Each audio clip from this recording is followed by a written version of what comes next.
rolling needle, embroidery. ဒီ rolling needle embroidery လေးလုပ်ပြမယ်နော်ဒီဟာလေးလုပ်ဖို့အတွက်ကိုအရင်ဆုံးမတို့ကဒီကနေပြီးတော့တစ်ခုထွက်မယ်နော်ပြီးတော့ရင်သူ့ကိုဒီမှာဒီလိုယူအစုံထိမထိုးဘူးနော်အစုံထိမထိုးဘူး okay မထိုးဘဲနဲ့ခုနကဒီမှာထိုးခဲ့တဲ့ဒီဟာလေးရှိတယ်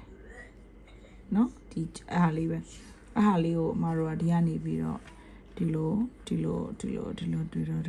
ပတ်မှာပေါ့နော်ဆိုတော့ပတ်မယ်ပြီးရင်နောက်တစ်ထပ်ပတ်မယ်ကိုလိုချင်တဲ့အရှည်ရပြီလားပေါ့နော်ဒီမှာကိုသွားချင်တဲ့ဟာလားကိုအရှည်ဝင်ပြီလားဆိုတာကိုမှာပေါ့နော်ကိုကဒီမှာဒါလေးကိုဒီလိုလုပ်တယ်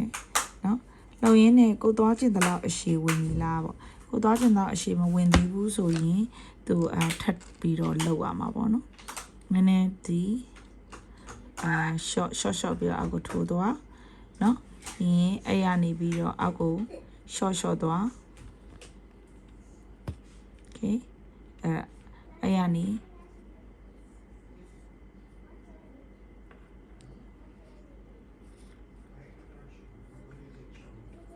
ဒီကျမတို့ကြည့်လိုက်လို့ဒီဟာလေးကကိုလိုချင်တဲ့လောက်အကွာအဝေးပေါ့နော်ဒါရပြီဆိုလို့ရှိရင်သူ့ကိုဒါကိုပြန်ဆွဲထုတ်လို့ရပြီ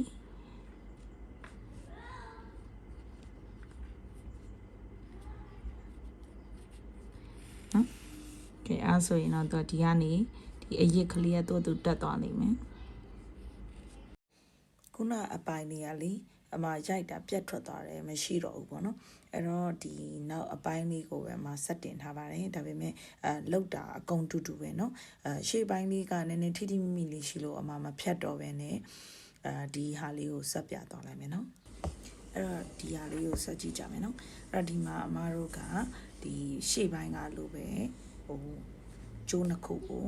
မတို့ဒီခွင်းပုံစံထုတ်ပြီးပြီဆိုလို့ရှိရင်ကိုလိုချင်တဲ့အရှည်ကိုဒီအချီမှာပတ်မယ်ပေါ့နော်အချီမှာပတ်တဲ့အခါမှာကိုကလေအောက်ကကိုလောက်ထားတဲ့ကိုဆွဲထားတဲ့ဒီဇိုင်းပေါ့နော်အဲ့ဒါရဲ့အတူအရှည်ကိုသွားရကြည့်လို့အမတို့စိတ်ထဲမှာလိုသေးတယ်လို့ထင်လိုသလောက်ပတ်လို့ရတယ်ဒါကဟိုပထမခရမ်းလေးတုန်းကလောက်ပြနေတူတူပဲပေါ့နော်အဲ့ဒါပြီးရင်ကိုလိုချင်တဲ့အရှည်ရပြီဆိုရင်ဖွားဖွားလေးဆွဲထုတ်ပေါ့နော်ဆွဲထုတ်လိုက်ပြီးရင်သူကလက်ကလေးနဲ့ထိန်းပြီးတော့ဒီအပေါ်ကပိုးရီလိုမျိုးလေးခွေထားတဲ့ဟာလေးကိုပေါ့နော်အမတို့ကလက်ကလေးနဲ့အလိုက်တင်လေးပြေးလေးယူပြီးတော့အခုလိုမျိုးလေးเนาะကိုလိုချင်တဲ့အတဲထဲမှာတက်ရက်လေးလာအောင်လက်ကလေးနဲ့လိုက်တင်ချစ်ပြီးသွားပြီဆိုရင်တော့ခုနကအဲ့ဒီအောက်မှာရှိနေတဲ့ခြေပေါက်ထဲကိုပဲမတော့ပြန်ပြီးတော့တိမ့်ပြီးထည့်လိုက်ပေါ့နော်ဒါဆိုရင်တော့အမတို့လိုချင်တဲ့ဒီအခွေလေးရပြီပေါ့နော်အဲ့ဒီအတိုင်းလေးပဲအမတို့ကဖြည်းဖြည်းချင်းလှုပ်